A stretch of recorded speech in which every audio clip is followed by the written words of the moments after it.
विकास गुप्ता के साथ। विकास जी जो है वो ग्लोबल और डोमेस्टिक फैक्टर सबको ध्यान से देखते हैं।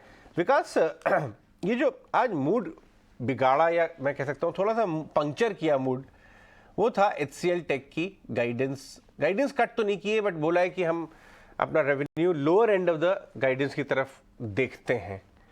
यानी ग्लोबल मामला गड़बड़ है। छोटे कट से शुरू होता है, धीरे धीरे एक्सेप्टेंस से कि शायद हमने इन्वायरमेंट का मुआयना जायज़ा ठीक नहीं लिया था, लेकिन अब लग रहा है कि स्लो डाउन से का नुकसान होने वाला है हमें भी रेवेन्यू पे। आप कैसे देखते हैं विकास?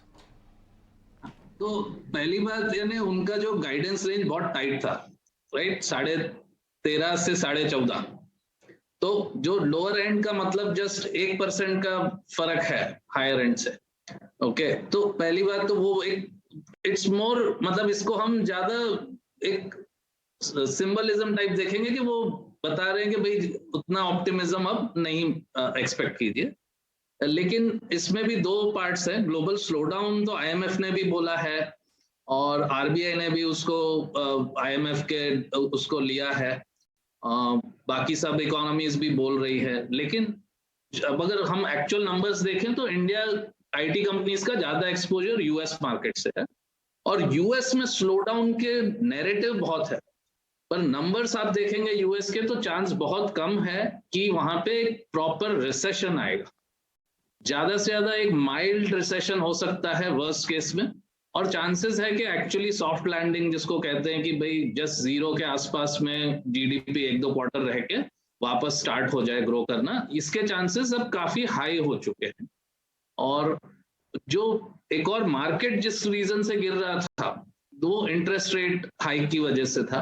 इंटरेस्ट रेट हाइक अगर फेड करते जाता तो UN ने भी उसको बोला कि भाई आप मत कीजिए, ग्लोबल ग्रोथ को इम्पैक्ट हो सकता है। तो अगर वो पहले जो एक्सपेक्टेशन था कि वो करते जाएंगे और फर्स्ट हाफ 2023 कैलेंडर ईयर में भी करते जाएंगे और एग्रेसिवली करते जाएंगे, तो वो होता तो पूरे US मार्केट मतलब US इकोनॉमी रिसेशन में जाने के चांसेस बढ़ रहे थे। लेकिन जैसे वहां के इन्फ्लेशन नंबर आ रहे हैं वो कंसिस्टेंट डाउनसाइड दिखा रहा है, क्योंकि सप्लाई चेन की वजह से एक्चुअल में इन्फ्लेशन था और वो सप्लाई चेन पूरा डिकंजेस्ट हो चुका है। इन्वेंट्री बहुत हाई रखी है सब रिटेलर्स ने। फेस्टिव सीजन है, जैसे हमारे यहाँ दिवाली है वहां क्रिसमस का टाइम है, तो ऑलरेडी उसका ब्लैक फ्राइडे में हैवी सेल्स हो चुकी है और काफी डिस्काउंटेड भी हुई है। तो डिस्काउंट किया है बिकॉज आपकी इन्वेंट्री हाई है, तो डिस्काउंट ऑल्सो का मतलब है कि रेट नीचे जाएगा, यानी CPI और कम हो जाएगा। तो कंसिस्टेंटली हम जून से देख रहे हैं कि CPI नंबर्स डाउन है, WPI भी डाउन है। हो सकता है आज का थोड़ा सा ऊपर या नीचे आए, पर एक महीने का कोई डेटा देख के हमें उसमें कंक्लूड नहीं करना है। डायरेक्शन वेरी क्लियरली डाउन है। तो जब सप्लाई चेन प्रेशर खत्म हो गया तो CPI प्रेशर खत्म हो गया या कम हो गया, तो फेड को बढ़ाने का कोई रीजन नहीं रहा ज्यादा।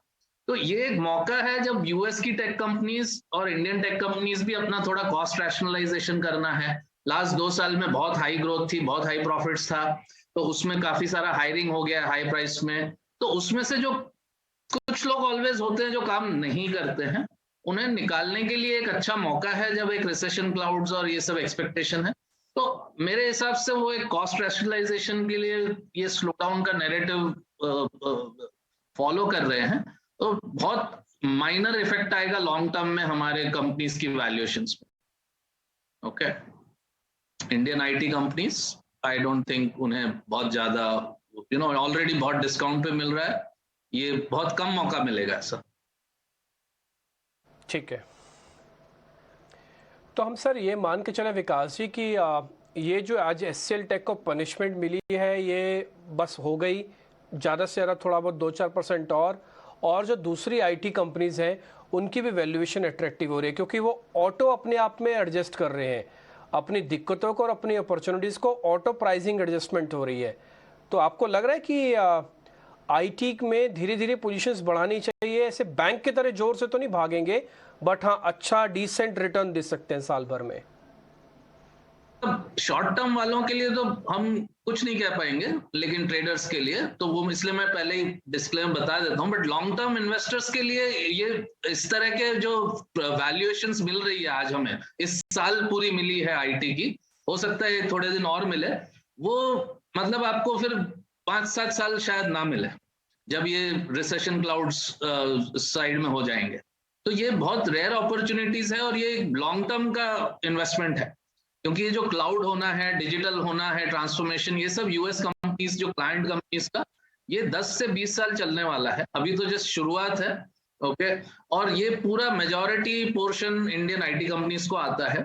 तो जो विजिबिलिटी ग्रोथ की बहुत हाई है, और ये 13-14% ये एक ब्लेंडेड ग्रोथ रेट है इन कंपनीज का, ऑल मतलब मैं HCL की बात नहीं कर रहा हूँ, सबकी 13, 14, 15 जो भी है वो ब्लेंडेड है। यानी एक डिजिटल पोर्शन है जो 20, 25 या 30% पे ग्रो हो रहा है, और एक और पोर्शन है जो लेगेसी बोलते हैं, जो पुराना टाइप का, जो भाई हम लोग सस्ते में काम करते हैं तो आप इधर दे दीजिए, वो वाला पोर्शन घटते जा रहा है और ये ग्रो हो रहा है। तो जब ये जैसे बढ़ता है तो आपका ग्रोथ एक्सेलरेशन दिखेगा, यानी 2-3 साल बाद आपको 17-18% की ग्रोथ आएगी, और 1-2 साल बाद उसके 20-22% की ग्रोथ आएगी। तो ये बहुत आपको उसका वैल्यूएशन नॉर्मली इवन एनालिस्ट ठीक से नहीं कर पाते हैं, क्योंकि एग्रेसिव ग्रोथ नहीं बोलना है किसी को। विकास, ये कैपिटल गुड स्टॉक्स के ऊपर आपका क्या व्यू है? वैल्यूएशन आपको कैसे दिखते हैं, या आपको लगता है वैल्यूएशन काफी भाग गए हैं, स्ट्रक्चरल स्टोरी स्ट्रांग है, फिर भी ये समय नए लेने का नहीं है? आज सीमेंस ने एनालिस्ट मीट की, ऑर्डर फ्लो तो अच्छा है, लेकिन वैल्यूएशन कुछ लोगों को थोड़े महंगे नजर आ रहे हैं। तो वैल्यूएशंस देखिए, अर्निंग्स पूरी इन लोग की आई नहीं है, अभी भी कैपेसिटी यूटिलाइजेशन पूरा है नहीं, ठीक है। तो आप इनके पीक कैपेसिटी यूटिलाइजेशन देखेंगे तो काफी सारा और बिना फर्दर मतलब और कैपिटल लगाए ये लोग और रेवेन्यूज ले सकते हैं और ऑर्डर ले सकते हैं। तो जब ऐसा होता है तो ऑपरेटिंग लेवरेज आ जाती है। इसका मतलब कि आपकी रेवेन्यू समझो 10% से ग्रो हुई, लेकिन अर्निंग्स आपकी 15% से ग्रो हो सकती है या 12-13% से ग्रो हो सकती है, राइट। तो ये सिचुएशन अभी बहुत सारे कैपिटल गुड्स का है। तो आप सीधा पीई पे देखोगे तो आपको लगेगा महंगा है, पर आप इसका 2 साल आगे का प्रोजेक्शन कीजिए और फिर आपको दिखेगा कि भाई जो एक्स की पोटेंशियल अर्निंग्स है वो काफी ज्यादा हाई है, ओके। तो इसमें अभी भी चांस है। मैं स्पेसिफिक कंपनी का नहीं बोल सकता हूँ, कोई ओवर वैल्यूड हो सकती है, but in general it is ये देखने लायक है कि अभी आपको पोजीशन बना लेनी है, क्योंकि फिर इनकी ऑर्डर बुक्स भरने लगेगी और फिर 4-5 साल फिर वो लोग फुल कैपेसिटी पे काम करेंगे, तो अर्निंग्स काफी अच्छी हो सकती है उस समय। ठीक है विकास जी, बहुत बहुत शुक्रिया, थैंक यू वेरी मच। अच्छा लगा आपसे आज बातचीत करके, अच्छे से आपने बताया आईटी कंपनी का इस समय का सिनेरियो, और बहुत शुक्रिया आज आपने समय दिया, अच्छा लगा आपसे बातचीत करके। खैर आगे बढ़ते हैं।